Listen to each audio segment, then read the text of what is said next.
السلام علیکم پیارے بچوں.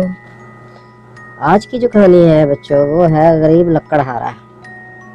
کسی گاؤں میں فضل نامی محنت کش رہتا تھا. وہ روز مزدوری کی تلاش میں گھر سے نکلتا جو کبھی مل جاتی اور کبھی اسے خالی ہاتھ واپس آنا پڑتا. اس کی آمدنی کا کوئی مستقل ذریعہ نہیں تھا. دن بھر محنت مشقت کے بعد اسے جو اجرت ملتی اس کے اہل خانہ کا پیٹ پالنے کے لیے ہی صرف ہو جاتی ہے، جس کے بعد وہ پھر خالی ہاتھ ہو جاتا. اس طرح وقت گزرتا رہا اور اس کے بچے بڑے ہوتے گئے. اب ان کی ضرورتیں اس کی قلیل آمدنی سے پوری نہیں ہوتی تھی. اس آمدنی کا دار و مدار بھی مزدوری ملنے پر تھا. اسے کئی روز تک بیکار بیٹھنا پڑتا. ضرورتیں بڑھنے کے بعد اس کی بیوی نے اسے کہا کہ اب آمدنی کا کوئی مستقل ذریعہ تلاش کرو.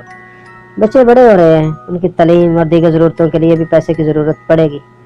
محنتی تو وہ تھا ہی. بیوی کی بات سن کر اس نے ایک فیصلہ کیا. اگلے ہی روز وہ بازار گیا اور اس کے پاس جو تھوڑی بہت رقم تھی اسے کلہاڑا خریدا اور اس کے گھر کے قریب ہی جنگل تھا. اس نے وہاں سے لکڑیاں کاٹی اور بازار میں لے جا کر فروخت کر دی. اس سے اچھی خاصی آمدنی ہوئی اور یہ اس کی زندگی کا پہلا دن تھا جب اس نے اور اس کے بیوی بچوں نے پیٹ بھر کر کھانا کھایا.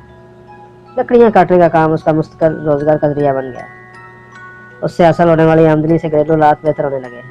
وہ روز کوشش کرتا کہ زیادہ سے زیادہ لکڑیاں کاٹے تاکہ ان کی فروخت سے زیادہ پیسے آئیں. لیکن چند ماہ بعد اس کے استعداد کار میں کمی آنے لگی اور اس کے کلہاڑے سے اتنی لکڑیاں نہیں کاٹ پاتی جتنی وہ ابتدائی دنوں میں کاٹتا تھا. اس صورتحال سے اس کی روز کی آمدنی بھی متاثر ہونے لگی اور اس کے گھریلو حالات پھر سے بدتر ہونے لگے. اس کے بیوی نے اسے سبب پوچھا تو اس نے بتایا کہ اب اس سے پہلے کی طرح زیادہ لکڑیاں نہیں کاٹی جاتی، حالانکہ وہ تمام دن محنت کرتا ہے. کلہاڑا درخت پر پہلے کی طرح نہیں چلتا، جس کی وجہ سے لکڑیاں کاٹنے میں دشواریوں کا سامنا ہوتا ہے. اس کی بیوی نے انتہائی سوچ بچار کے بعد اپنے شوہر سے پوچھا اس نے کلہاڑا خریدنے کے بعد کتنی مرتبہ اس پر دھار لگوائی ہے، یعنی اس کو تیز کروایا. فضلو نے جواب دیا کہ اسے دھار لگوانے کا خیال ہی نہیں ہے. دوسری بات یہ کہ اگر میں کلہاڑا تیز کرانے جاؤں گا تو لکڑیاں کس وقت کاٹوں گا. اس پر بیوی بولی اگر کلہاڑے کو دھار لگوانے میں تھوڑا سا وقت صرف کر دو گے تو اس کے بعد کارکردگی میں اضافہ ہونے کے بعد اس کی آمدن بھی بڑھ جائے گی اور لکڑیاں بھی زیادہ کاٹ لو گے اور تمہاری مشقت بھی کم ہوگی.